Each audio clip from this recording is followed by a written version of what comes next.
Mitch. These guys know sports. Wise guys. These guys know sports. Wise guys. Tracy Larkins. Chris Mitch. These guys know sports. Yeah. And welcome to Wise Guys. These guys know sports. Here live on the Worldwide Sports Network. Everybody remember going follow Wise Guys on Twitter at WiseGuys_H. Also on Facebook, Wise Guys. And be sure to follow Wise Guys at Instagram at These Guys Know Sports. It's Tuesday, November the 8th. In the house with your boy Trey Larkins. Come on in and stay a while, folks. I got an action, jam-packed show. It's my NFL Week 9 recap. We're going to recap the Rams Buccaneers matchup. Tom Brady and the Tampa Bay Buccaneers outlasted Matthew Stafford and the LA Rams 16-13. Also, Patrick Mahomes and the Chiefs beat the Tennessee Titans in an AFC Championship rematch of 2019. Also, later in the show, I'm going to do my Wiser Last segment of the day on the Wise Guys Sports Show. So I got an action jam-packed show. Also, man, I want to give a big shout out to my man Wallow and Gilly. They were in town in Cincy over the weekend. If you follow me on social media, you saw I posted a picture. Man, it was great being able to meet Wallow and Gilly and being able to listen to some $1 million worth of game live in person from Wallow and Gilly. So that was a great experience from those guys, man. And they really taught me a lot in an hour or 2 hours of their time. So great time spending with them. But it was a great weekend of sports. The Houston Astros beat the Philadelphia Phillies in the World Series. So Dusty Baker won his first World Series. So shout out to Dusty Baker winning his first World Series as a manager. What a major accomplishment for Dusty Baker and the Houston Astros. Hey, the Phillies, they have a lot of talent. Bryce Harper is a talented young baseball player. So the Phillies will be back, but it was the Astros' time, and they came through. But again, it's going to be a great show. My Week 9 Wise Picks record this week was 9-3, so not really impressive compared to what it's been in previous weeks. But, you know, I always, for the most part, have a high percentage in my games that I pick. So, you know, definitely happy about the 9-3 record, but it can be better. 12 games. I expect to go 11-1. I expect to go 11-1 in my Wise Picks. I mostly always get them wrong. But one of the games that I got wrong is in the NFC North as we begin with the Detroit Lions beating the Green Bay Packers 15-9 in this game. Aaron Rodgers, he went 23 of 43. He threw for 291 passing yards, 1 touchdown, 3 interceptions for the Detroit Lions. Jared Goff, he went 14 of 27. He threw for 137 passing yards, 2 touchdowns, 1 interception. Couple key notes. The Packers, they dropped their 5th straight game for the first time since 2008. This is Aaron Rodgers' 13th straight game with less than 300 passing yards. That's the longest streak of his career. And this is Aaron Rodgers' first game of career with multiple interceptions in the red zone. It's his 5th career game with 3 interceptions and first since 2017. And he got 7 interceptions on the season. That is the most in a single season since 2016. So a couple notes about Aaron Rodgers. So as we begin the show tonight and I discuss the Detroit Lions win over the Green Bay Packers, I want to be very, very clear about where I stand with the Packers. I am disgusted with Aaron Rodgers in the Green Bay Packers. I want to start off with Aaron Rodgers because my man Lil Wayne, he tweeted after the game because he was disgusted just as much as I was. Lil Wayne, after the game, this is him on Twitter. Lil Wayne says, RIP to the season. We should have gotten rid of 12 before the season. That was my feelings in the immediate aftermath of the Packers' loss as well, because in the first 8 games of the season, I can understand why fans blame the receivers. They don't have a true number one receiver in Green Bay once they traded Devontae Adams away to Las Vegas. You got Romeo Doubs, a rookie receiver. You got Christian Watson, a receiver who can't stay on the field. You got Randall Cobb, a receiver who is past his prime, and Father Time has caught up with Randall Cobb. You got Allen Lazard, but Allen Lazard is not a true number one receiver. If Allen Lazard was on the Cincinnati Bengals, he would probably be the fourth receiver on the depth chart. If he was on the Tampa Bay Buccaneers, he would probably be the fourth receiver on the depth chart. In the first 8 games of the season, I blamed the receivers for the shortcomings for the Green Bay Packers. After watching this performance from Aaron Rodgers, he should be ashamed to show his face in the city of Green Bay this week. Aaron Rodgers was pathetic in this week 9 performance against the Detroit Lions. He threw 2 interceptions in the red zone. 2 interceptions in the red zone when the Packers were in a position to score points, and Mr. Aaron Rodgers threw costly interceptions. This is the same Aaron Rodgers who's had excuse after excuse after excuse after Packer losses.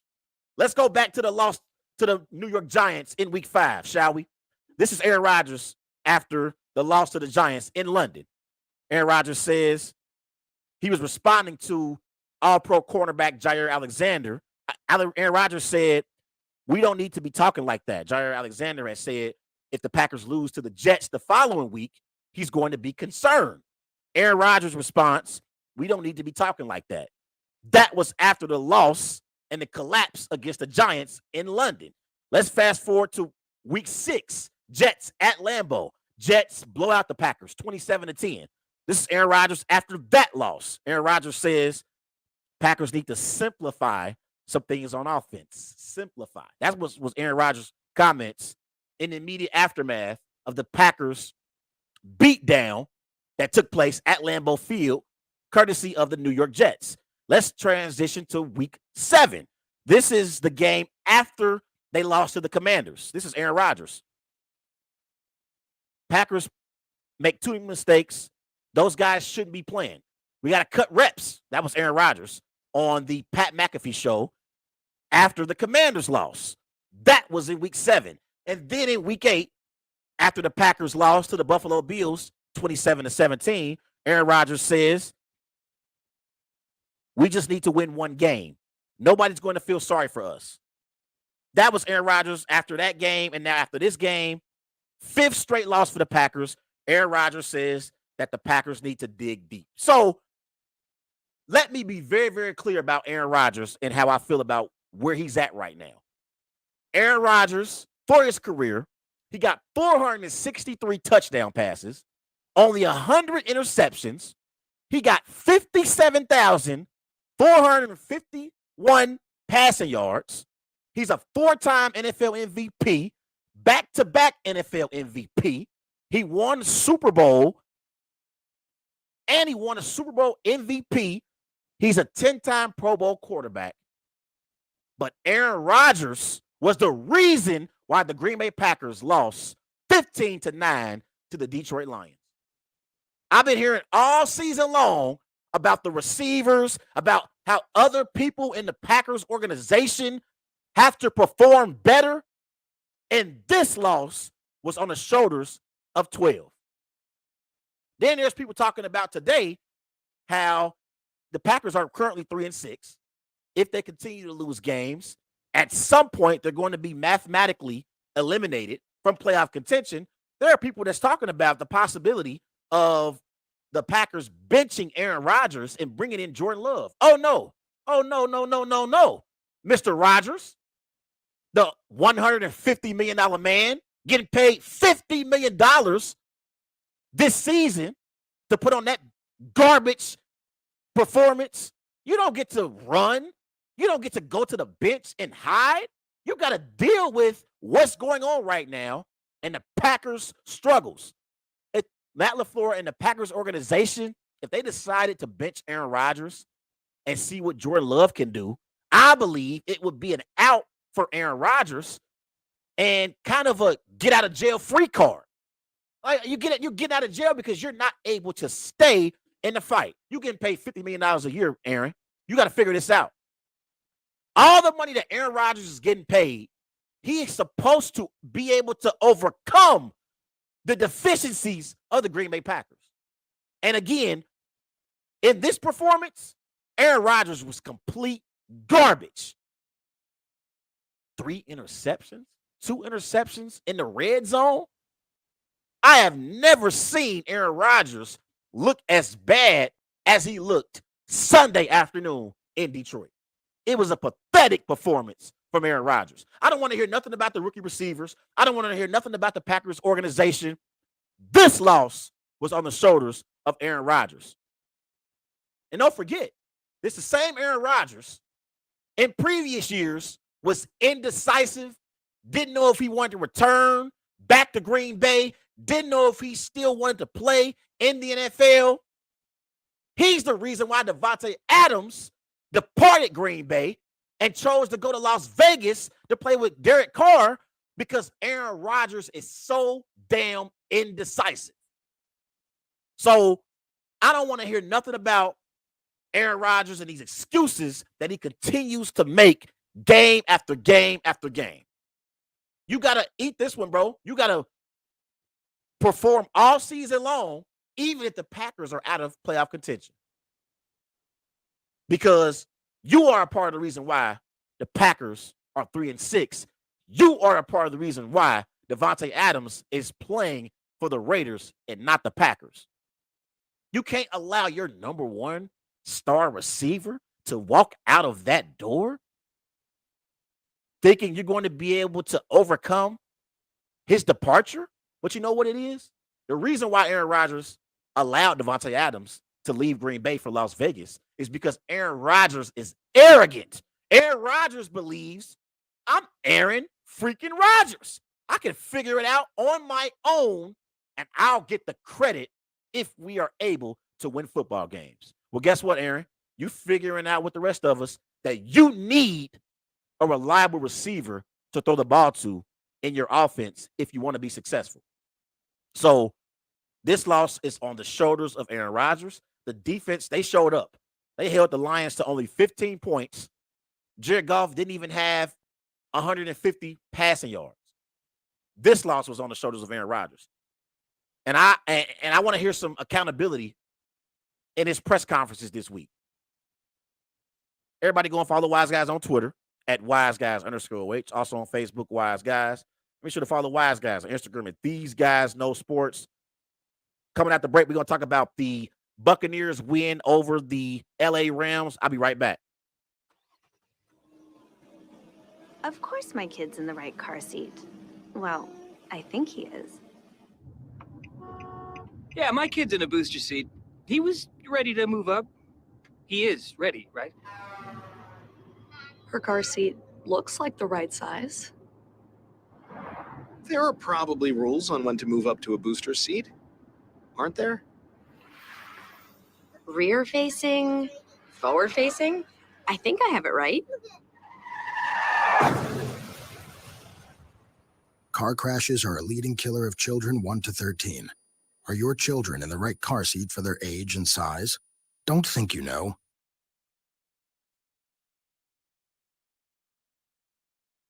Kind of stock. It's called Better Futures, a stock for social change that's not about making money. Instead, you invest to help students like me go to college. This is beyond a simple donation. It's the opportunity for America to invest in its kids and take an active stake in the future of the country. The return on your investment isn't money. What you get back is knowing you protected our potential. So one day, that potential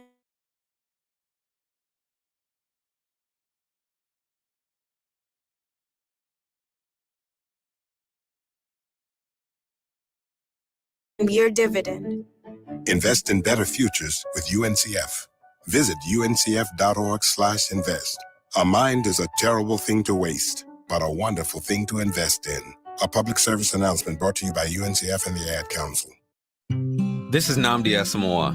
I play football for the Philadelphia Eagles, but what I do off the field with United Way might be more important. I'm a volunteer tutor and mentor. Why? Because over 1 million kids a year drop out of school, and that's not okay. It takes 12 years to create a graduate, but it takes about the same time to create a dropout. And the difference between a child becoming one or the other could be me, or it could be you. Studies show that if we get to these kids earlier, their chances are better. And kids who read well by 3rd grade are more likely to graduate. So join me in United Way. Suit up and take the pledge. Become a volunteer reader, tutor, or mentor. Because when a child succeeds, we all succeed. Give, advocate, volunteer, live united. Take the pledge at unitedway.org. Brought to you by United Way, the Ad Council, and the National Football League.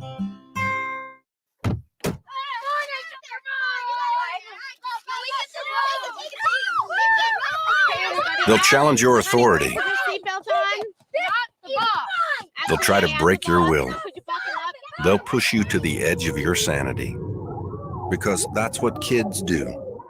But this car is your territory, not theirs. Defend it.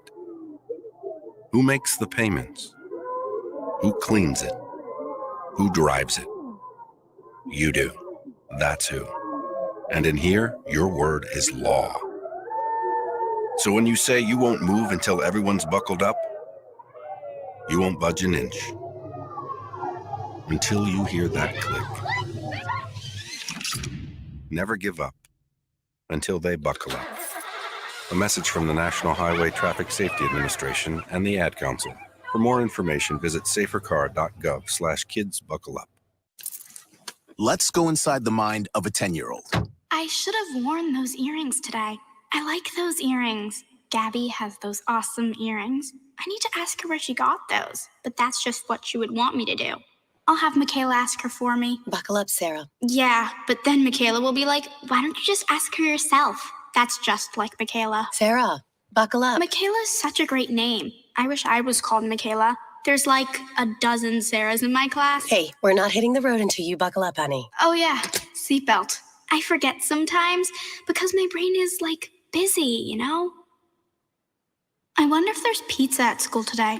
Sometimes it can be tough to get through to your kids, but it's not impossible. Always make sure they're wearing their seatbelts, even on short drives. Remember, you have the keys, you have the power. Never give up until they buckle up. A message from the National Highway Traffic Safety Administration and the Ad Council. Visit safercar.gov/kidsbuckleup for more information.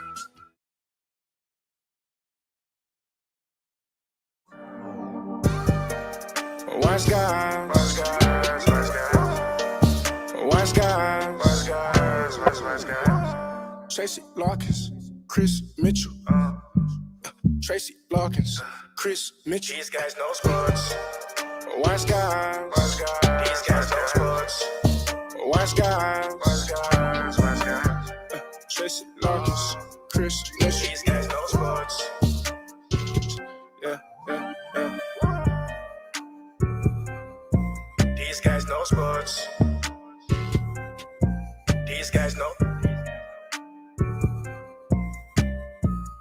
And welcome back to Wise Guys. These guys know sports. Here live on the Worldwide Sports Network. Everybody remember, go and follow Wise Guys on Twitter at WiseGuys_H. Also on Facebook, Wise Guys. And be sure to follow Wise Guys on Instagram at These Guys Know Sports.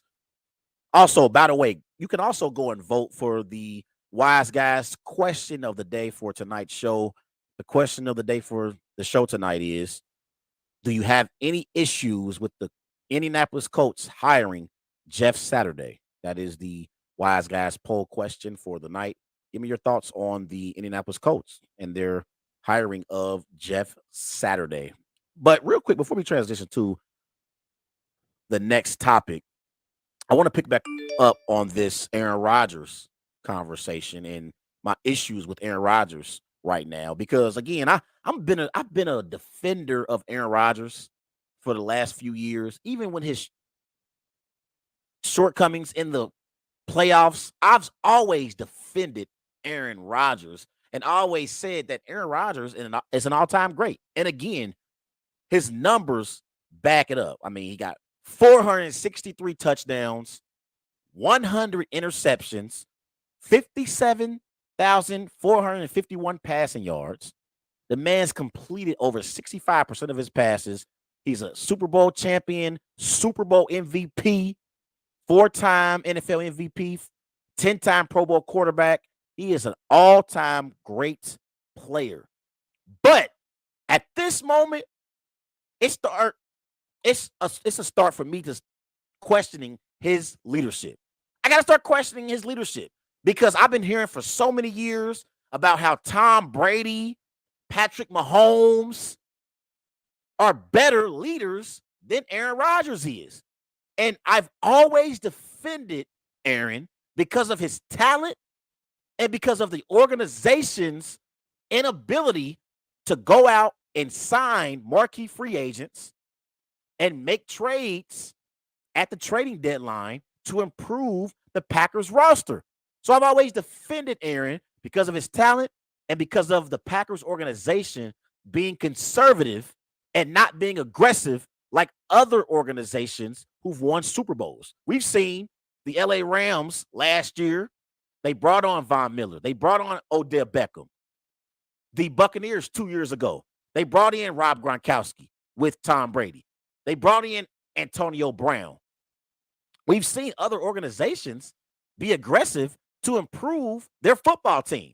That's not the Green Bay Packers. So I've always defended Aaron because of the organization's conservative tactics and their philosophy being so conservative. I've always defended the organization.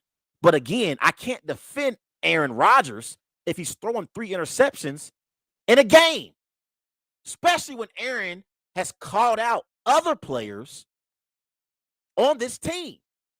Talked about how players have to get reps, cut back. Talked about how Matt LaFleur needs to simplify the offense.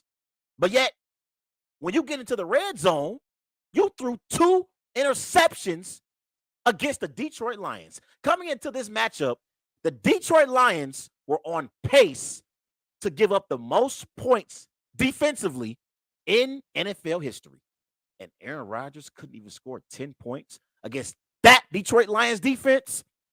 That was a pathetic performance from Aaron Rodgers, and he should be ashamed to show his face in the city of Green Bay this week.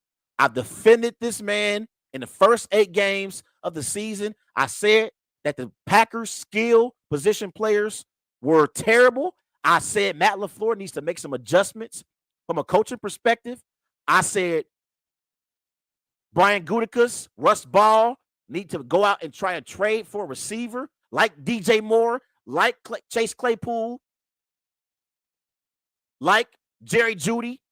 But I could not defend this performance from Aaron Rodgers. He was terrible. And this loss was on Aaron Rodgers. I want to be very, very clear about that because people always say I like to defend Aaron. No, Aaron was pathetic in this game. He was terrible.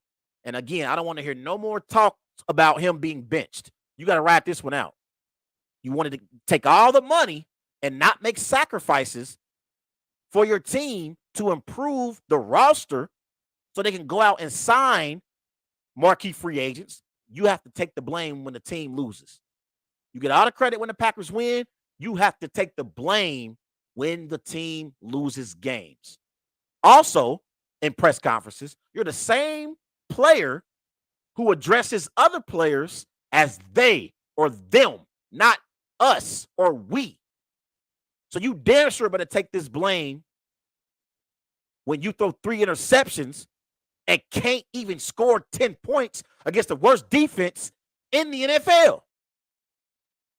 I think he had his interview earlier today on the Pat McAfee show. I haven't watched it yet, but I'm damn sure going to watch that interview and see if Aaron took some accountability for his Week 9 performance against the worst defense in the NFL. Everybody go and follow Wise Guys on Twitter at WiseGuys_OH. Also on Facebook, Wise Guys. And be sure to follow Wise Guys on Instagram at These Guys Know Sports. Let's transition to another game on Sunday afternoon. It was in Tampa. It was Matthew Stafford versus Tom Brady. The Tampa Bay Buccaneers beat the LA Rams 16-13 on a late game-winning drive by Tom Brady for the Rams. Matthew Stafford, he went 13 of 27. He had a 165 passing yards, 1 touchdown. Cooper Kupp had 8 receptions, 127 receiving yards, 1 touchdown. For the Buccaneers, Tom Brady, he went 36 of 58, threw for 280 passing yards, 1 touchdown. So everyone's talking about the Tampa Bay Buccaneers. They finally win a meaningful football game. They snapped a losing streak. I can't remember how many games. They had lost 3 games in a row. So that was the longest losing streak that Tom Brady had been on in his career. And they are now at the top of the NFC South standings. So now everyone's talking about, are the Tampa Bay Buccaneers contenders in the NFC? I believe the Tampa Bay Buccaneers are contenders in the NFC. But this performance doesn't give me confidence that they are contenders in the NFC. And let me explain why. The LA Rams are garbage.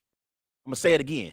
The defending Super Bowl champion LA Rams are a garbage football team. They literally handed Tom Brady this game. Offensively, for the LA Rams, they had 68 total rushing yards, only 138 passing yards on the afternoon. They had three and outs in the fourth quarter. They didn't pick up 1 first down in the fourth quarter. The only reliable weapon that the LA Rams have offensively is Cooper Kupp. That's it. They have no running game to speak of. Dale Henderson, he had 12 carries for 56 rushing yards, 1 touchdown. Cale Makers had 5 carries for 3 yards. They have no running game whatsoever. The Rams' offensive line is terrible. They are terrible. The Buccaneers defensively, they sacked Matthew Stafford 4 times. Coming into this game, Matthew Stafford was the 4th most sacked quarterback in the NFL. I believe only Justin Fields and Joe Burrow were sacked more than Matthew Stafford. So that Rams offensive line is terrible. The Rams' entire offense is terrible. And their rushing attack is one of the worst in the NFL. Neither one of these teams can run the football. I'm going to get to the Buccaneers in a minute. But neither one of these teams can run the football. The Rams are a one-dimensional football team. And I said it last week. I don't believe Matthew Stafford is good enough to be the type of quarterback who you can rely on to throw over 50 times and expect to win a game.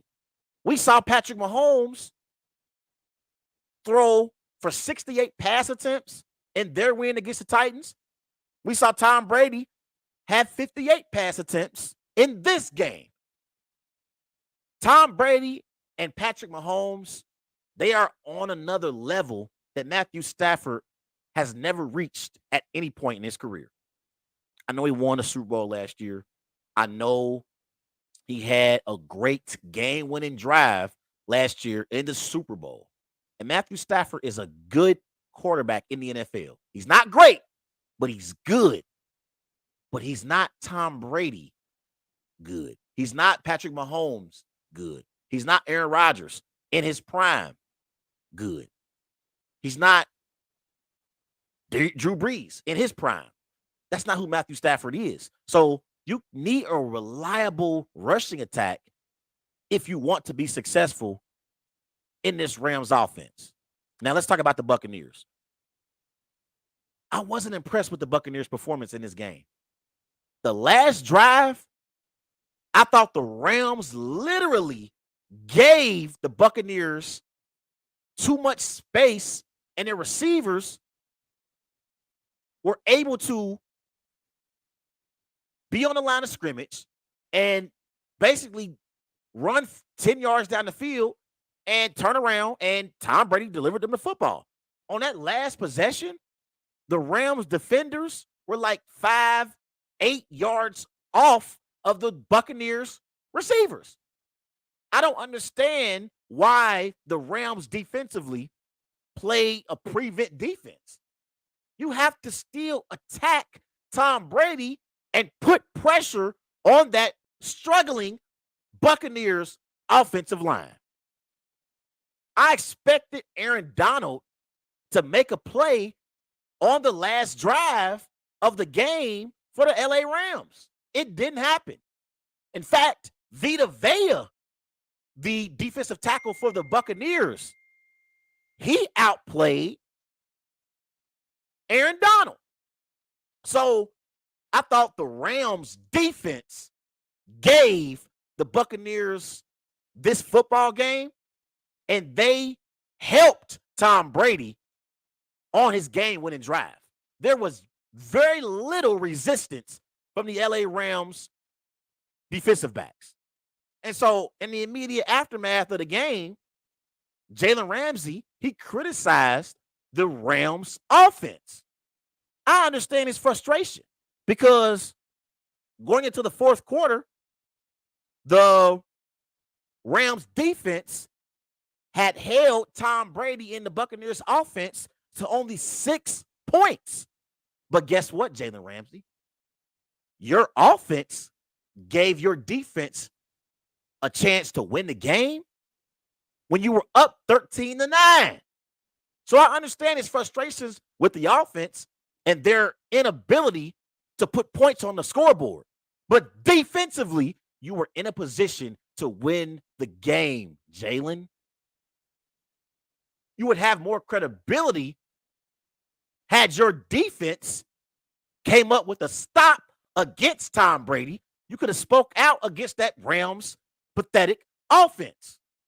So, again, Tom Brady had a terrific game-winning drive, but take it with a grain of salt because that LA Rams defense literally assisted Tom Brady on that game-winning drive. I give Tom Brady credit because the Buccaneers have been struggling and they've been on a 3-game losing streak.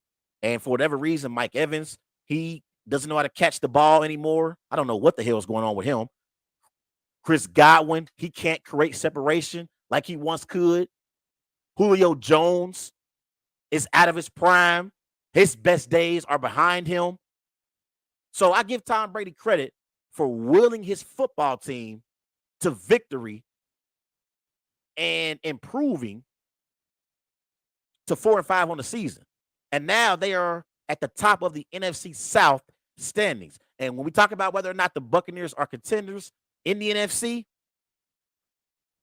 some of these quarterbacks that Tom Brady would have to face in the playoffs if the Buccaneers make it are not very good. And they're not proven, especially in Jalen Hurts' case. Jalen Hurts is good, but Jalen Hurts isn't proven in the playoffs. Jimmy Garoppolo, he's not very good, but he has playoff experience. Kirk Cousins, he folds in primetime games. These are some of the teams that the Buccaneers would face if they made the postseason. The Dallas Cowboys, Dak Prescott, he has one playoff win on his resume. So if the Buccaneers make the playoffs, I definitely believe they are Super Bowl contenders considering the competition at quarterback they're going to be going up against. Everybody go and follow Wise Guys on Twitter at WiseGuys_OH. Also on Facebook, Wise Guys. Be sure to follow Wise Guys on Instagram at These Guys Know Sports. Coming out the break, I'm going to talk about the Of course my kid's in the right the Titans lost to the Chiefs. I'll be right back. Yeah, my kid's in a booster seat. He was ready to move up. He is ready, right? Her car seat looks like the right size. There are probably rules on when to move up to a booster seat, aren't there? Rear facing, forward facing. I think I have it right. Car crashes are a leading killer of children 1 to 13. Are your children in the right car seat for their age and size? Don't think you know you know. Go to safercar.gov/the right seat. I know my child's in the right car seat, or else I wouldn't get in the driver's seat. Brought to you by the National Highway Traffic Safety Administration and the Ad Council. You don't usually get a stock tip from a 16-year-old, but I'm here to tell you about a different kind of stock. It's called Better Futures, a stock for social change that's not about making money. Instead, you invest to help students like me go to college. This is beyond a simple donation. It's the opportunity for America to invest in its kids and take an active stake in the future of the country. The return on your investment isn't money. What you get back is knowing you protected our potential. So one day, that potential can grow up to become surgeons and architects, executives and engineers, people who can change the future just by being a part of it. My name is Alicia, and I'm your dividend. Invest in better futures with UNCF. Visit uncf.org/invest. A mind is a terrible thing to waste, but a wonderful thing to invest in. A public service announcement brought to you by UNCF and the Ad Council. This is Nnamdi Asamoah. I play football for the Philadelphia Eagles, but what I do off the field with United Way might be more important. I'm a volunteer tutor and mentor. Why? Because over 1 million kids a year drop out of school, and that's not okay. It takes 12 years to create a graduate, but it takes about the same time to create a dropout. And the difference between a child becoming one or the other could be me, or it could be you. Studies show that if we get to these kids earlier, their chances are better. And kids who read well by 3rd grade are more likely to graduate. So join me in United Way. Suit up and take the pledge. Become a volunteer reader, tutor, or mentor. Because when a child succeeds, we all succeed. Give, advocate, volunteer, live united. Take the pledge at unitedway.org. Brought to you by United Way, the Ad Council, and the National Football League.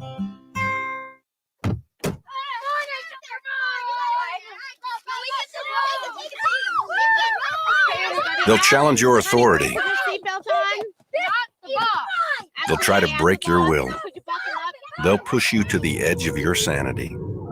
Because that's what kids do. But this car is your territory, not theirs. Defend it. Who makes the payments? Who cleans it?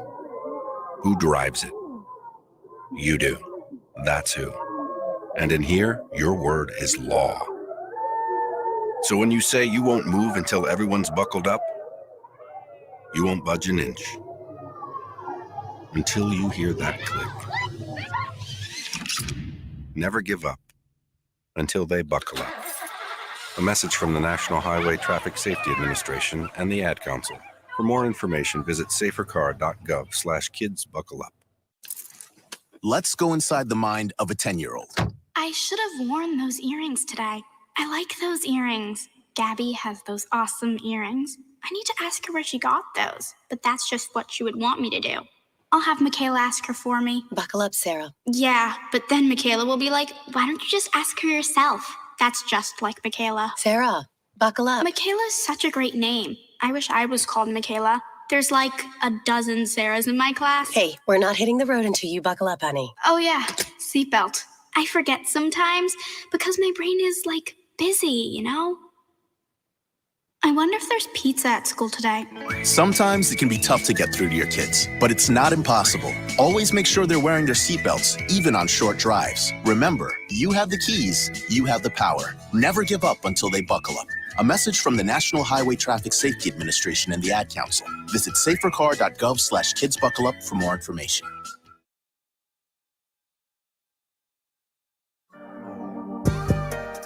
Wise guys.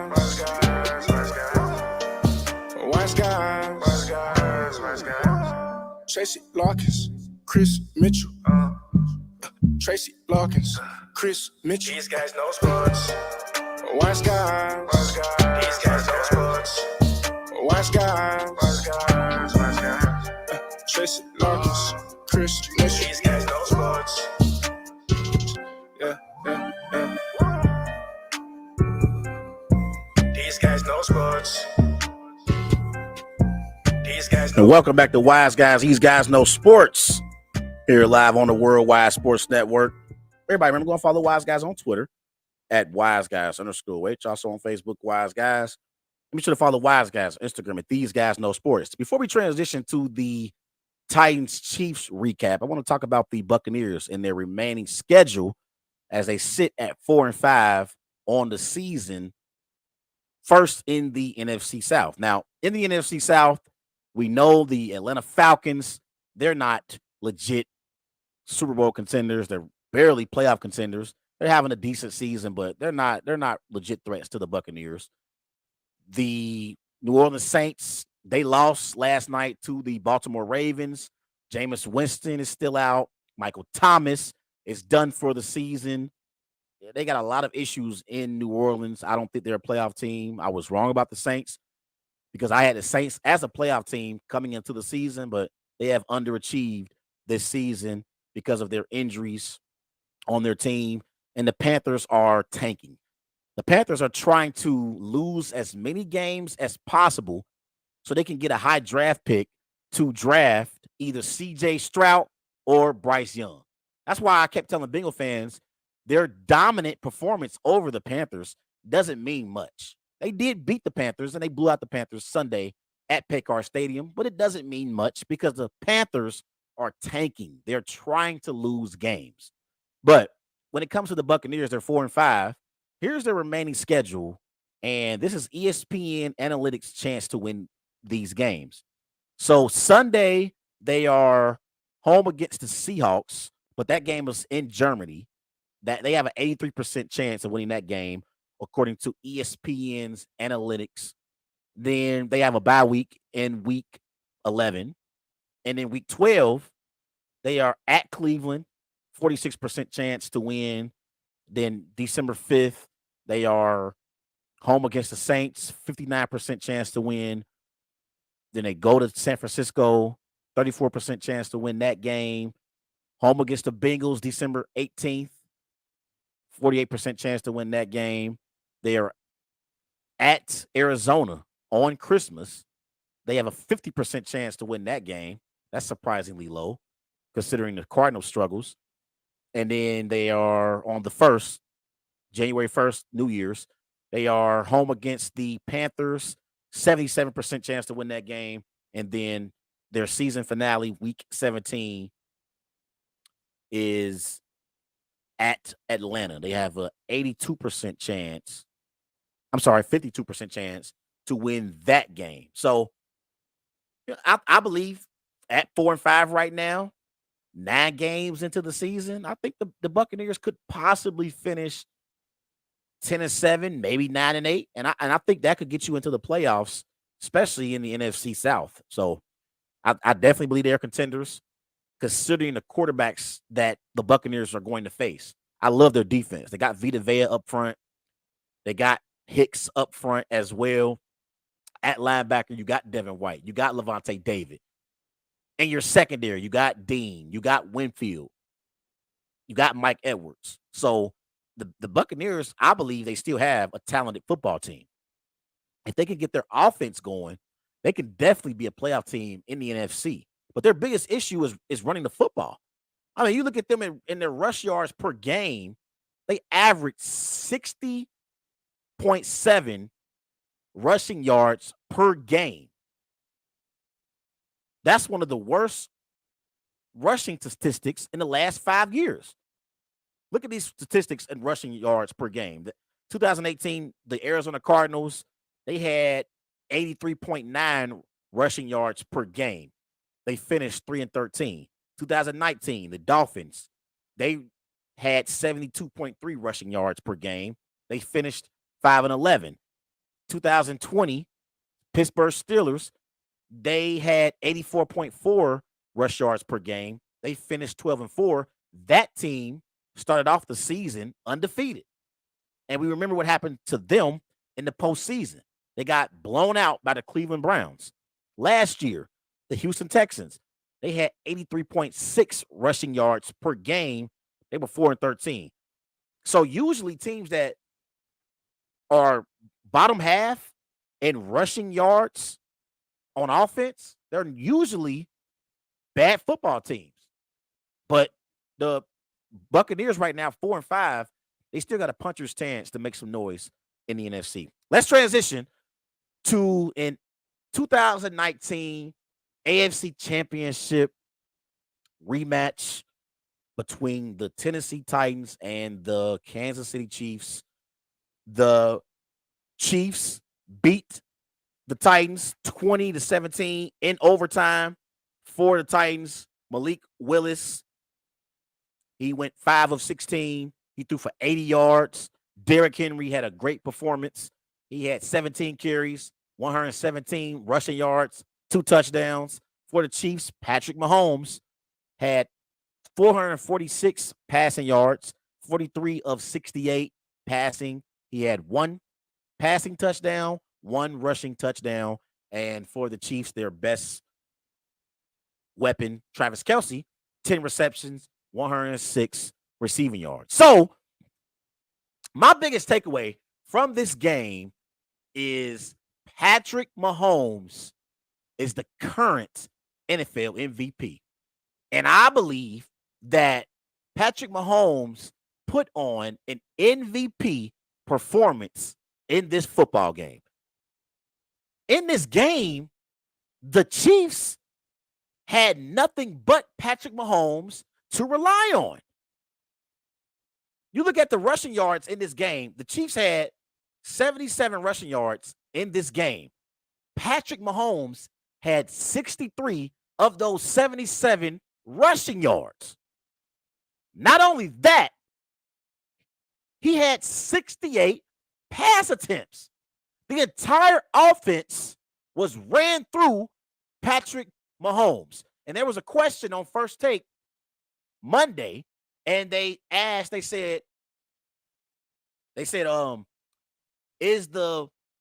are the Kansas City Chiefs, are they putting too much on the shoulders of Patrick Mahomes? Absolutely not. Because Patrick Mahomes, he already won an NFL MVP.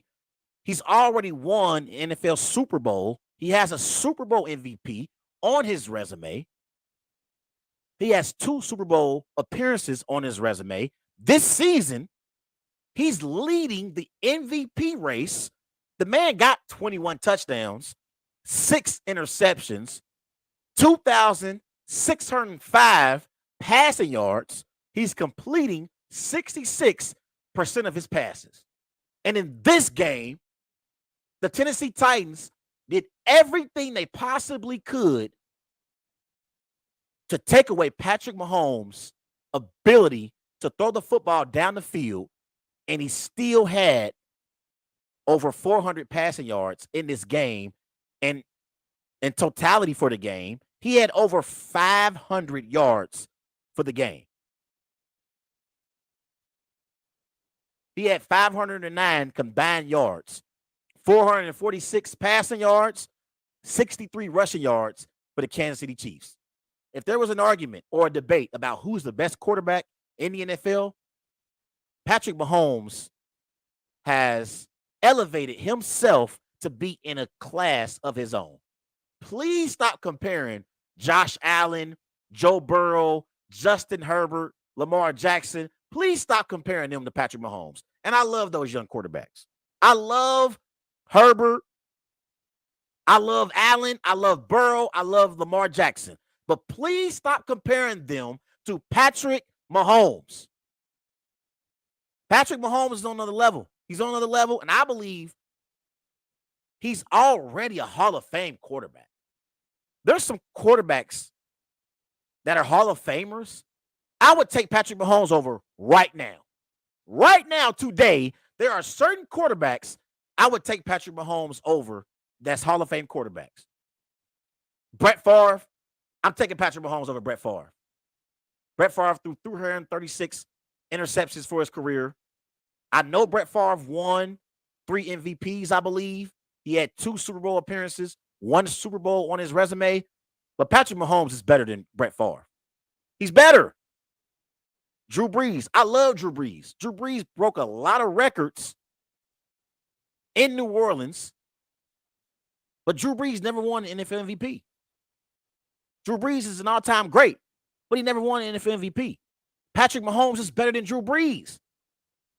He's definitely more talented than Drew Brees is. So, hasn't done enough yet. Hey, I'm talking about the trajectory. The trajectory that Patrick Mahomes is on. He is already better than certain quarterbacks who are in the Hall of Fame to me. The only quarterbacks I feel like you can say that are like definitive better than Patrick Mahomes right now, Tom Brady, Aaron Rodgers, Joe Montana, Peyton Manning. Those are the only quarterbacks I can say right now are better than Patrick Mahomes. That's how great Patrick Mahomes is. So, no, I don't believe the Chiefs are putting too much on his shoulders. I believe Patrick Mahomes is more than capable at being able to perform at a high level and deliver for the Kansas City Chiefs. 68 pass attempts. He was the entire offense. The entire offense. Now, you look at what the Tennessee Titans were able to do. They had 172 rushing yards in this game. Now, for the Titans, the biggest issue for them, they don't have a reliable weapon at receiver who they can depend on. You look at the receivers, they got Robert Woods, they got Nick Westbrook, they got Cody Hollister. The Tennessee Titans, when they traded away A.J. Brown to the Philadelphia Eagles, they traded their true number one receiver. I thought it was a mistake. I said they should have tried to figure out a way to keep A.J. Brown in Tennessee.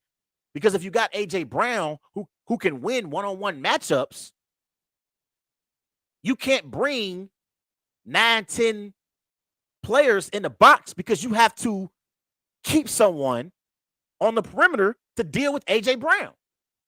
Now, teams are able to load up against Derrick Henry. Now, Derrick Henry is still going to be effective. In this game, Derrick Henry had 17 carries, 115 rushing yards, 2 touchdowns. He averaged over 6.5 yards per carry. But if you had A.J. Brown, it helps you in the passing game. Willis only had 5 completions for the game. None of his completions were passes completed to receivers. None of them. So that's the biggest issue for the Tennessee Titans. They have no trustworthy skill position players. And I think it's going to come back to haunt them as the season goes along. I thought defensively, the Titans did the best they possibly could, considering they're going against Patrick Mahomes. We know Mike Vrabel preaches defense. He's a great young NFL coach, but I thought defensively they did everything they possibly could, and the Chiefs still had 499 total yards of offense. But I thought the Titans controlled the tempo of the game, and I thought they played the game according to their speed. I thought they did a great job setting the tempo. I mean, you look at in the first half, the Titans, they outscored the Chiefs 14-9. It was 14-9 at half. So I thought, okay, the Titans are in a position here where they possibly could win this game if they continue to control the tempo in the second half. And until the fourth quarter, they did that. Mahomes' magic happened in the fourth quarter. But the Titans at 5-3, I believe they are a contender to win the AFC South. I don't believe they are Super Bowl contenders. Now, if Ryan Tannehill played in this game, it's a possibility they might have been able to win this game. But with Malik Willis and his inability to throw the ball from the pocket accurately, I think that's what cost them in this football game. You got over 100 yards from Derrick Henry. And you control the tempo of the game the first 3.5 quarters. But you need a quarterback to deliver the football down the field at key moments in games if you're going to beat Patrick Mahomes in Arrowhead. And they didn't have it. Everybody go and follow Wise Guys on Twitter at WiseGuys_H. Also on Facebook, Wise Guys. And remember to follow Wise Guys on Instagram at These Guys Know Sports. Coming out the break, I'm going to do my Wise or Lies segment of the day. I'll be right back. Of course my kid's in the right car seat. Well, I think he is.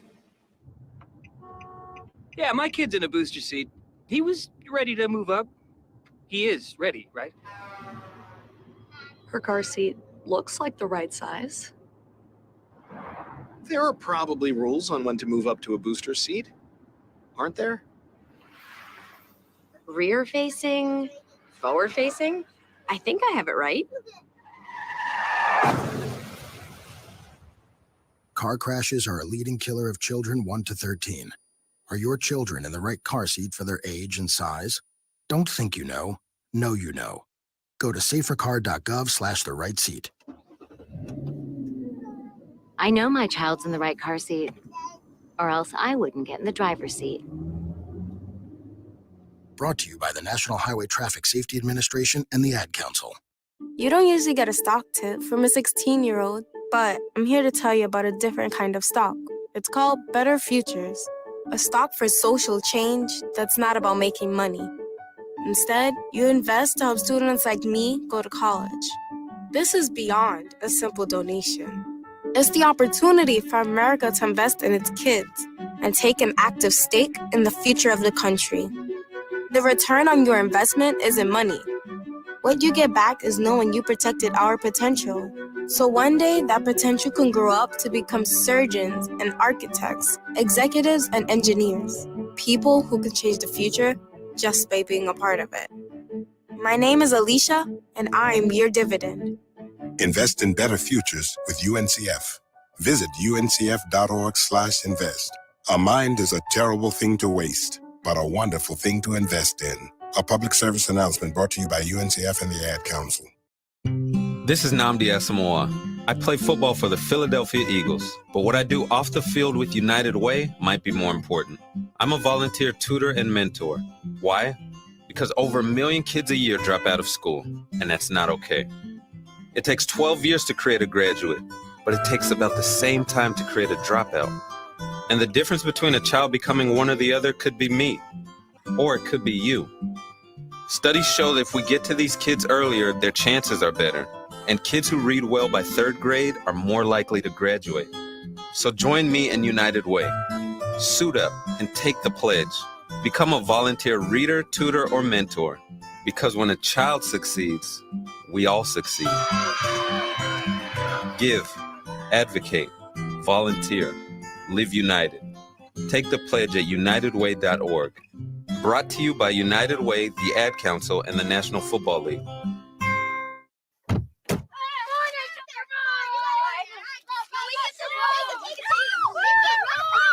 They'll challenge your authority. They'll try to break your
They'll push you to the edge of your sanity. Because that's what kids do. But this car is your territory, not theirs. Defend it. Who makes the payments? Who cleans it? Who drives it? You do. That's who. And in here, your word is law. So when you say you won't move until everyone's buckled up, you won't budge an inch.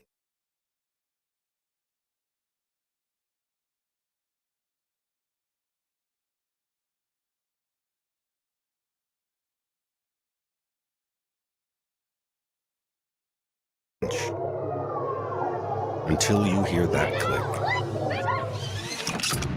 Never give up until they buckle up. A message from the National Highway Traffic Safety Administration and the Ad Council. For more information, visit safercar.gov/kidsbuckleup. Let's go inside the mind of a 10-year-old. I should have worn those earrings today. I like those earrings. Gabby has those awesome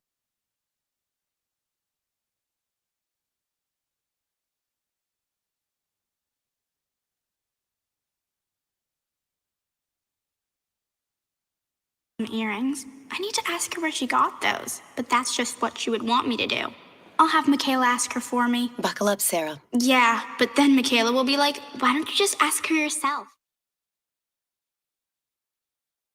That's just like Michaela. Sarah, buckle up. Michaela's such a great name. I wish I was called Michaela. There's like a dozen Sarahs in my class. Hey, we're not hitting the road until you buckle up, honey. Oh yeah, seatbelt. I forget sometimes because my brain is like busy, you know? I wonder if there's pizza at school today. Sometimes it can be tough to get through to your kids, but it's not impossible. Always make sure they're wearing their seatbelts, even on short drives. Remember, you have the keys, you have the power. Never give up until they buckle up. A message from the National Highway Traffic Safety Administration and the Ad Council. Visit safercar.gov/kidsbuckleup for more information.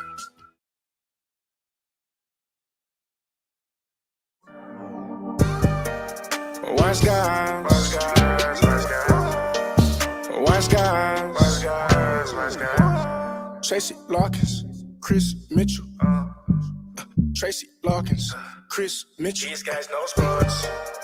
Wise guys, wise guys. These guys know sports. Wise guys, wise guys, wise guys.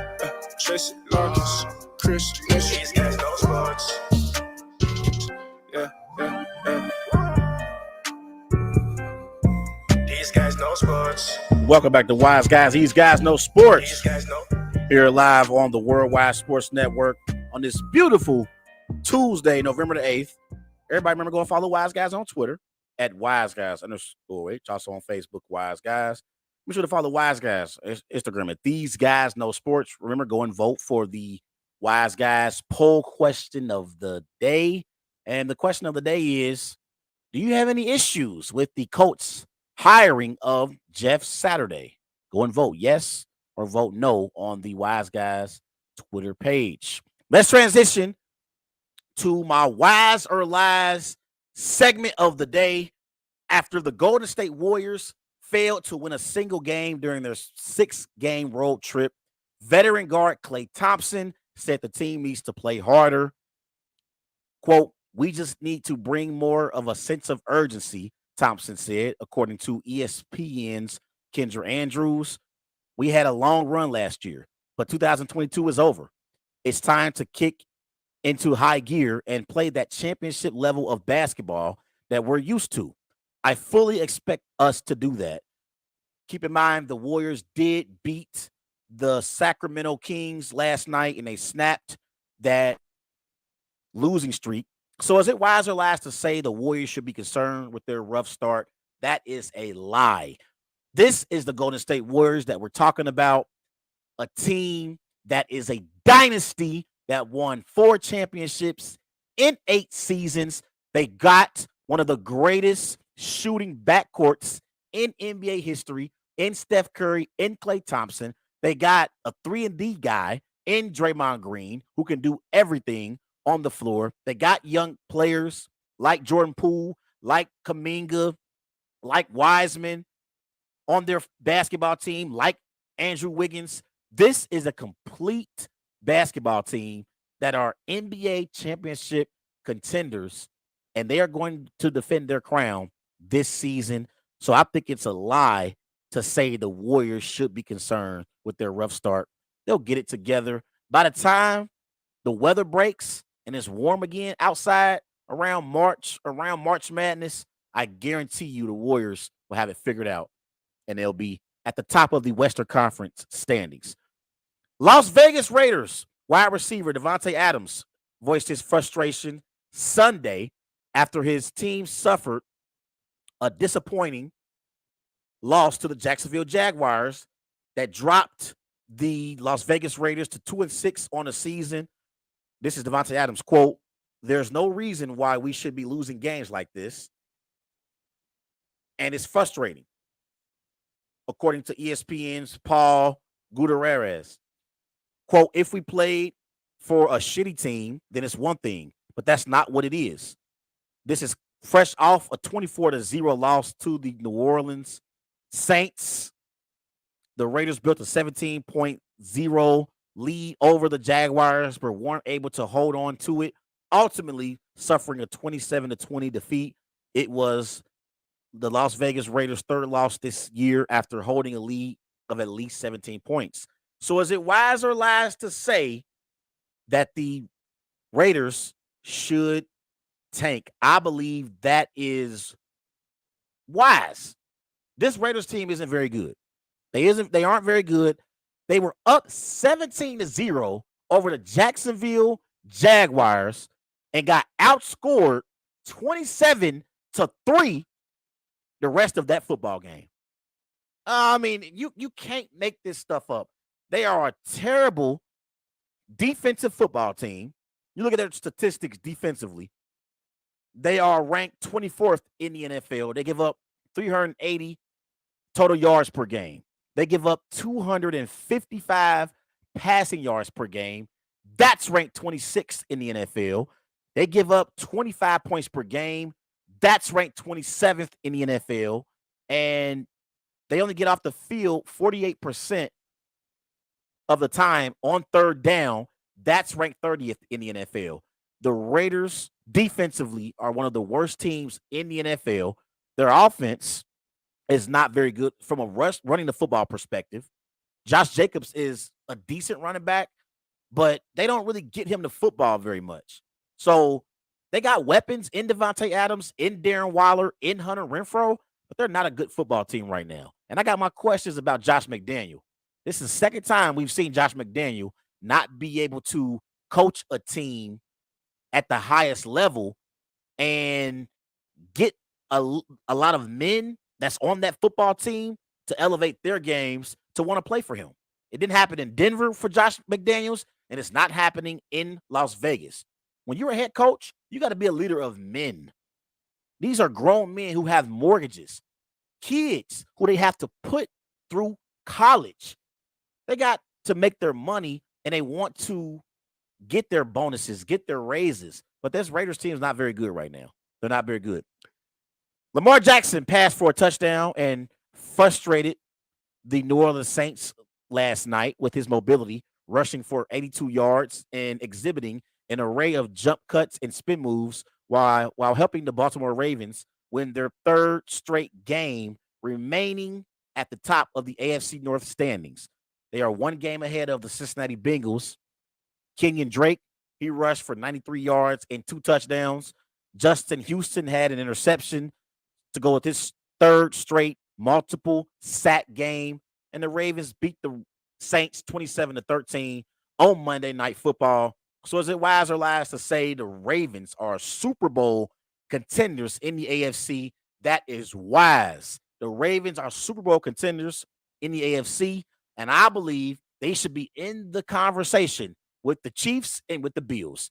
If the Bills get home field advantage in the AFC, I believe a team like the Baltimore Ravens can beat the Bills in Buffalo because of their rushing attack with Lamar Jackson, with Kenyon Drake, and they're going to get J.K. Dobbins back as well at some point. So I believe the Ravens are contenders, not only in the AFC, but in the NFL overall. They have a tremendous rushing attack with Lamar Jackson. And the one thing is going to be key for them is if Lamar Jackson can improve as a pocket passer. That's the only questions we have about Lamar Jackson. We know he's athletic. We know he won NFL MVP a few years ago. He won his first playoff game as well over the Tennessee Titans a few years ago. But can he be a consistent pocket passer? Because in the playoffs, you can't rely on Lamar Jackson to make plays with his legs. He's going to have to make plays with his arm. So that's my questions about the Ravens, but I do believe they are contenders in the AFC. Let's transition to some NBA, and let's talk about the LA Clippers. As the LA Clippers, they beat the Cleveland Cavaliers last night, 119-117. So they improved to 6-5 on the season. They are currently 7th in the Western Conference standings. Kawhi Leonard, he was out in this game again. Ty Lue says the team is being cautious with Kawhi Leonard. So when I look at the LA Clippers and whether or not they are championship contenders in the Western Conference, I don't know if the Clippers are contenders because of Kawhi Leonard's inability to stay on the floor. Durability has been a question for Kawhi Leonard. I know Kawhi Leonard is a 2-time NBA champion, 2-time NBA Finals MVP, 5-time NBA All-Star, 3-time All-NBA first-team player. He won 2 NBA Defensive Player of the Year awards in 2015, in 2016. And for his career, he's averaged 19 points per game on 49% shooting from the floor. He is one of the best two-way players in NBA history. He has a great mid-range game, but he also can attack the rim with his athleticism. He can hit perimeter shots as well. We know how great Kawhi Leonard is as a player, but the biggest issue with Kawhi Leonard is staying on the floor. You look at his injury history. This is since he left San Antonio. In 2018, the year where the Toronto Raptors won their championship, he missed 22 of 82 games that season. 2019, he misses 15 of 72 games. 2020, he misses 20 games of 72. And then last year, obviously, with his ACL injury, he missed the entire season. He's never played 80 games in the regular season.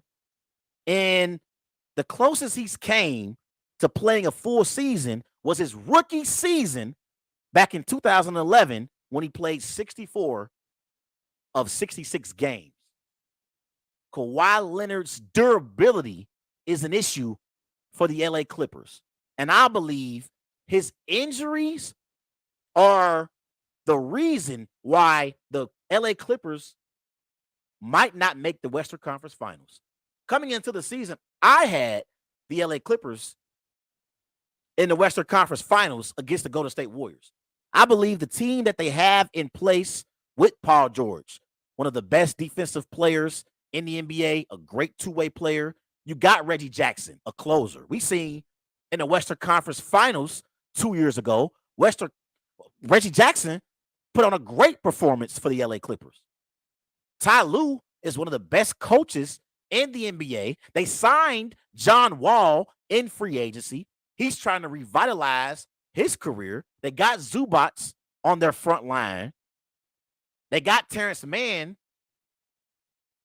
as well. So I believe the Clippers, top to bottom, have one of the best teams in the NBA. But the problem for the LA Clippers is their best player being available. And we know best ability is availability. And these other stars in the NBA and in NBA history, what made Kobe Bryant, God rest his soul, Michael Jordan, Tim Duncan, LeBron James, what made them great players wasn't only their statistics and their talent. It was the fact that they showed up night in and night out, and they performed at a high level. The one thing you have to do in life, you have to show up. Whether it's a job, whether it's for your children, you have to show up in life. Now, what happens from there is depending on the outcome and depends on how you can conduct yourself. But your performance as a player is second. The first thing you got to do is show up. And those players that I just mentioned always showed up. LeBron James, over the last 2 years, just started having injury issues. Before that, we didn't hear anything about LeBron James missing games. He never missed games in his prime. LeBron James always gave the paying customer their money's worth. As a fan of the NBA, if I look at the schedule and I see the Clippers are in town and I buy tickets for me and my son to go to the game, I'm going to be disappointed if Kawhi Leonard doesn't play because of load management. You get paid to play basketball, bro. You get paid to play basketball. It ain't hard. It's not hard. This ain't football where you're dealing with a bunch of nagging injuries. This is the NBA where they treat their stars like gods. So, again, my biggest issue with the Clippers is if Kawhi Leonard, if he's going to be available when they need him the most. Because he hasn't been available in the first 11 games of the season. And I believe in order for the Clippers to be true championship contenders, they need their best player in Kawhi Leonard. Kevin Durant shows up every night. LeBron James shows up every night. Steph Curry shows up every night. It's time for Kawhi Leonard to show up for the LA Clippers and their owner, Steve Ballmer. He gave Kawhi Leonard a lot of money. He trusted Kawhi Leonard to lead this LA Clippers franchise. But if he's not on the floor, they're not contenders in the Western Conference, and they're going to struggle to make the postseason. Everybody go and follow Wise Guys on Twitter at WiseGuys_H. Also on Facebook, Wise Guys. Be sure to follow Wise Guys on Instagram at These Guys Know Sports. Coming at the break, and we'll talk about Jeff Saturday being hired by the Colts. We'll be right back. Report a bear hug? Uh-huh. Okay. Well, we were building a bonfire, and I saw some, dry brush and leaves around. So, I said to move the bonfire somewhere else, and out of nowhere, Smokey Bear shows up and hugs me. So you noticed some wildfire hazards and moved your bonfire to a safer location. Yeah. Yeah, that's Smokey, all right. He likes it when people help prevent wildfires. It hits him close to home. They're super ugly. The things they say to them online are cruel and they're not true. So tell your friend I'll stand up for you.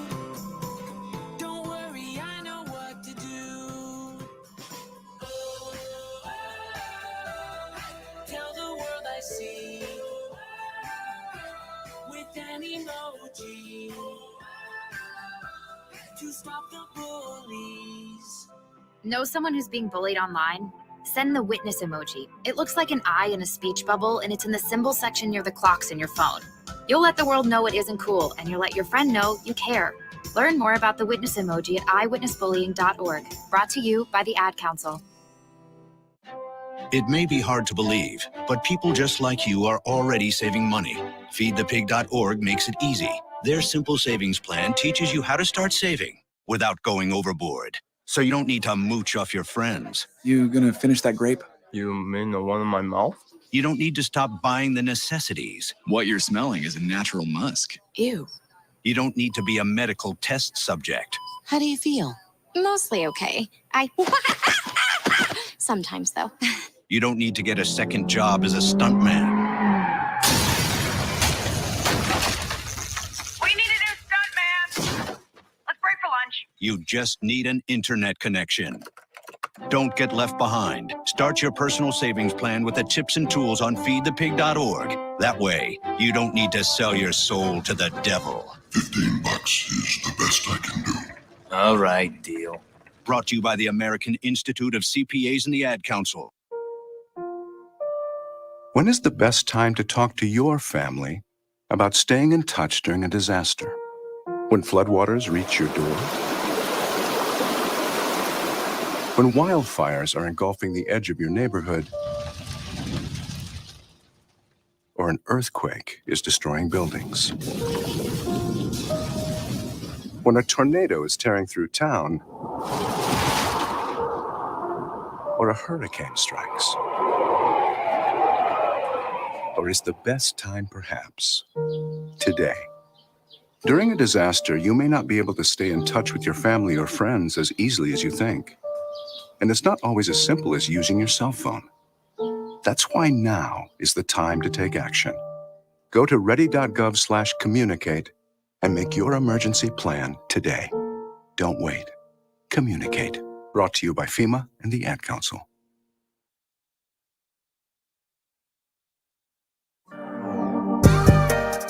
Wise guys, wise guys, wise guys, wise guys, wise guys, wise guys. Tracy Larkins, Chris Mitchell, Tracy Larkins, Chris Mitchell. These guys know sports. Wise guys, wise guys. These guys know sports. Wise guys, wise guys, wise guys. Tracy Larkins, Chris Mitchell.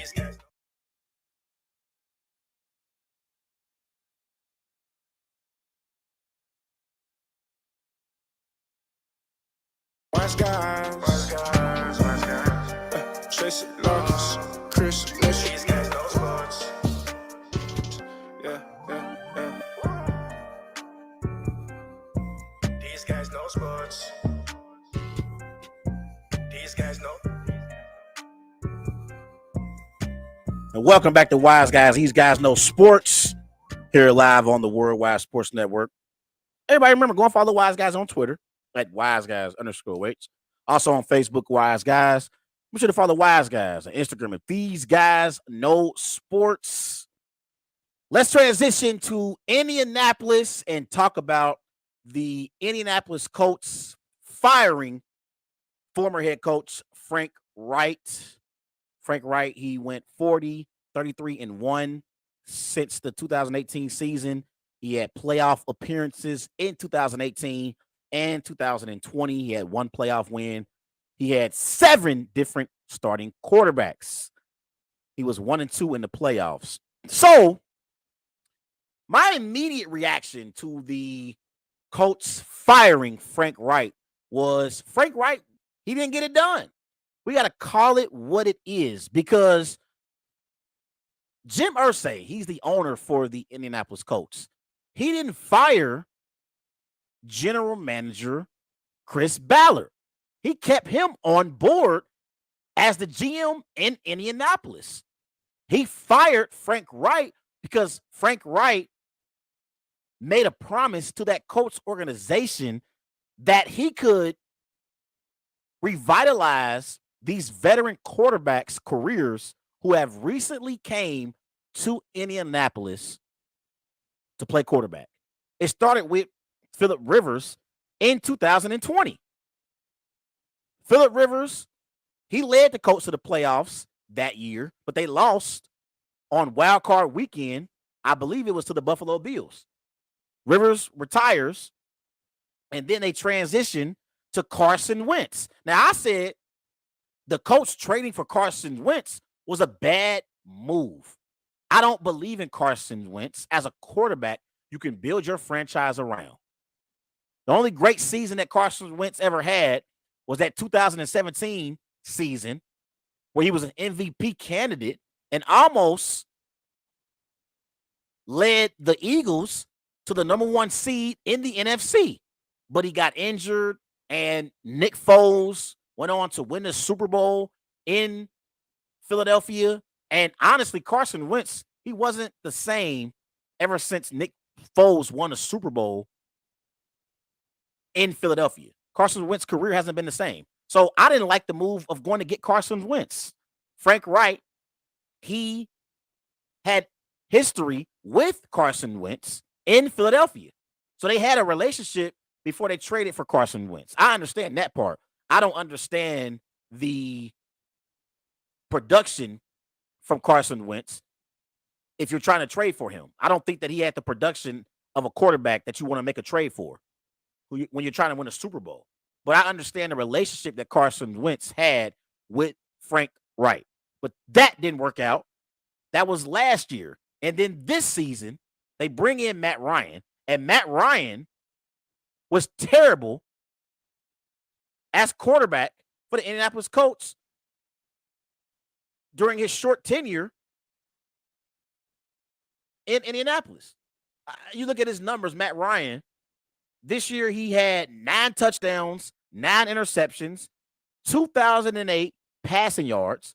He completed 68% of his passes, but he had 9 interceptions. And I was watching games where Matt Ryan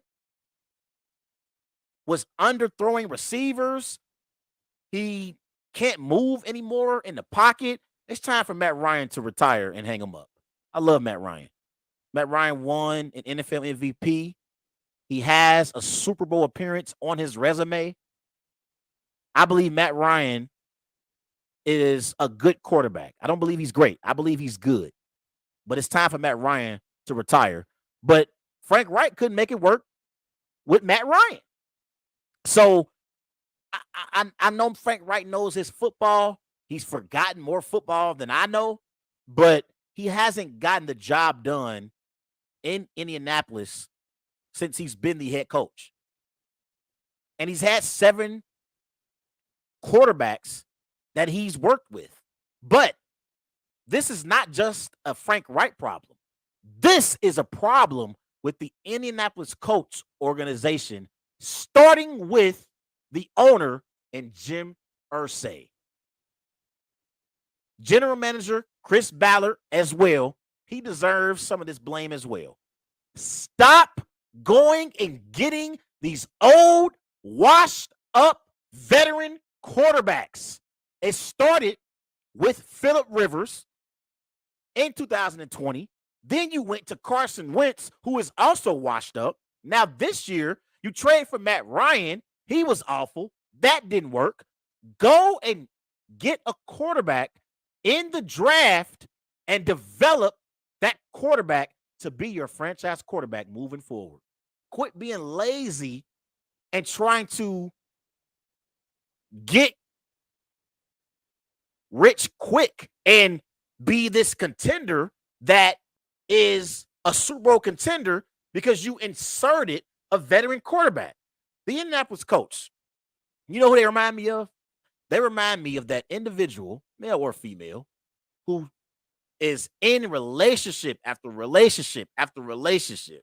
And at some point, if you're a friend, if you're a family member, you're like, hey, chill out for a minute. Work on you. Work on yourself. Start over. That's the Indianapolis Colts. They need to start from scratch and try and draft a quarterback in the upcoming NFL draft this year. They're going to be available. C.J. Stroud will be available. Bryce Young will be available. They're already terrible this year. You look at the Colts' record for the season, they're 3-5-1. So they're not a playoff team. You look at it's other teams in the AFC that I'm taking over the Colts to be a playoff team. They're not a contender at all. They got this kid now starting, Sam Ehlinger. He's not very good. He looks lost on the field. He went 15 of 29, 103 passing yards, 1 interception, quarterback rating of 45.6 against Bill Belichick and the Patriots. I can't even blame Ellinger. It's the position that he's been put in by the Colts organization. And the Colts had the nerve to say, Ellinger's going to be our starting quarterback the remainder of the season. Why? Why? You might as well put Nick Foles in. You might as well put Nick Foles in. At least Nick Foles is a quarterback that players in that organization can respect at the quarterback position. What are you getting out of Ellinger? He's not very good. So, again, I know Frank Reich got fired, and he deserves some responsibility of the Colts' struggles in the first 9 games of the season, but this is an organizational problem that the Colts have right now. This is an organizational problem. Quit being lazy, Chris Ballard, Jim Irsay, and go and develop one of these young quarterbacks you can get in the draft. Stop being lazy, please. Everybody go and follow Wise Guys on Twitter at WiseGuys_H. Also on Facebook, Wise Guys. And be sure to follow Wise Guys on Instagram at These Guys Know Sports. Let's transition to what else happened with the Colts this week. They hired Jeff Saturday as their interim head coach. And Jeff Saturday, he was in the NFL for 14 seasons. He had 13 seasons with the Colts.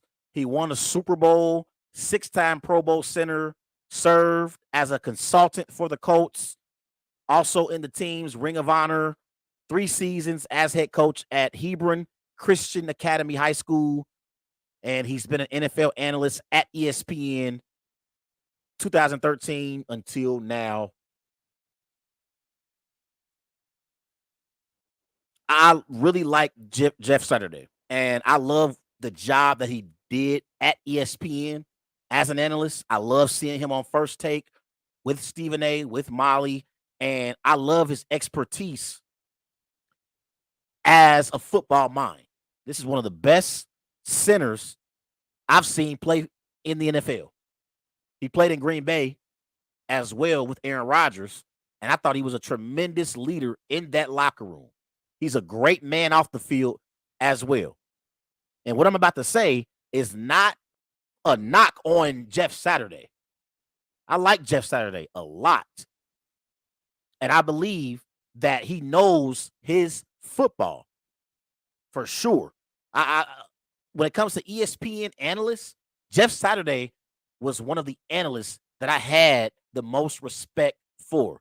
Like Keyshawn, like Marcus Spears, like my man Ryan Clark as well. But Jeff Saturday knows his football. But Jeff Saturday was not qualified for this job. Jeff Saturday, his highest coaching experience was in high school. There are other members on that coaching staff that deserved an opportunity over Jeff Saturday. For whatever reason, Jim Irsay decides to give Jeff Saturday this job, and he has 0 coaching experience in the NFL. There are other members on the Colts coaching staff who has experience coaching in the NFL. Reggie Wayne, Gus Bradley, John Fox, and you decide to hire Jeff Saturday because Jeff Saturday has a relationship with Jim Irsay. And then in his press conference, when they introduced Saturday as the interim coach, Irsay said, "I'm glad he doesn't have coaching experience." What? That makes no sense, Irsay. What are you talking about? You want your interim coach to have coaching experience because this could possibly be your coach next season and for future seasons to come. But Jeff Saturday has no experience. So it's going to be an adjustment for Jeff Saturday. This ain't him working at ESPN as an analyst. He's going to have to not only develop a relationship with the players on that Colts team, but he has to develop a relationship with the coaching staff. And also, he has to understand that he's a head coach of an NFL team now. He has to be an overseer of grown men. So I don't like the fact that Jim Irsay hired Jeff Saturday with zero coaching experience. And this is something that white coaches should also feel some type of way about. There are a lot of coaches in the NFL, white and black, who deserved an opportunity to be an interim head coach in the NFL. And Jeff Saturday, because he has a great relationship with Jim Irsay, just completely elevated himself to a head coaching position. Again, I like Jeff Saturday. I know he knows his football. But honestly, I don't even like Jeff Saturday in Indianapolis because it's a mess. It's a mess right now in Indianapolis with the Indianapolis Colts. I would have rather Jeff Saturday get an opportunity with another team that actually had a franchise quarterback and had an owner that knew how to go out and draft a quarterback and develop him for their franchise. So again, like I know Jeff Saturday knows his football, but he didn't deserve this job. He was not qualified to be an interim head coach in the National Football League. And it ain't no knock towards him. This is a great opportunity for him to help the Colts get back on track. I don't even believe the Colts organization wants Saturday to be the long-term answer at head coach. I believe this was a move to help the Colts get back on track, and then they're going to go out and hire their future head coach. But I don't even like this situation for Jeff Saturday. They're not going to win any games. They're not going to win any games. You look at their offense this year. They averaged 315 yards per game. That's ranked 27th in the NFL. They averaged 4.8 yards per play. That's ranked 30th in the NFL. They averaged 3.7 yards per rush. That's ranked 30th in the NFL. And their red zone touchdown percentage is 44%. That's ranked 31st in the NFL. This offense is terrible. And I don't believe Jeff Saturday, with 7 games left, is going to be able to overcome the struggles of this Indianapolis Colts offense. I just can't see it. So they didn't even put him in a position to be successful. That offensive line is terrible. They gave up 9 sacks to the New England Patriots defense Sunday. 9 sacks. I know Ellinger wasn't great, but he literally had no chance. The man got sacked 9 times in this game. 9 sacks. That offensive line has been awful this year for the Indianapolis Colts. So this franchise hasn't been the same since Andrew Luck retired in 2019. They haven't been the same. And they've been searching for a quarterback the caliber of Andrew Luck. Stop trying to take the easy way out if you're the Colts. Go out, draft a young quarterback, and develop him in your organization. Chris Ballard, Jim Irsay, Phillip Rivers, Carson Wentz, Matt Ryan are not the answers. Everybody go and follow Wise Guys on Twitter at WiseGuys_H. Also on Facebook, Wise Guys. And be sure to follow Wise Guys on Instagram at These Guys Know Sports. I'm going to be back on Thursday on the Worldwide Sports Network. I'm going to preview Week 10 in the NFL and give my Week 10 Wise picks. Everybody enjoy your night. Wise guys. Tracy Larkins, Chris Mitchell. Tracy Larkins, Chris Mitchell. These guys know sports. Wise guys. These guys know sports. Wise guys. Tracy Larkins, Chris Mitchell. These guys know sports.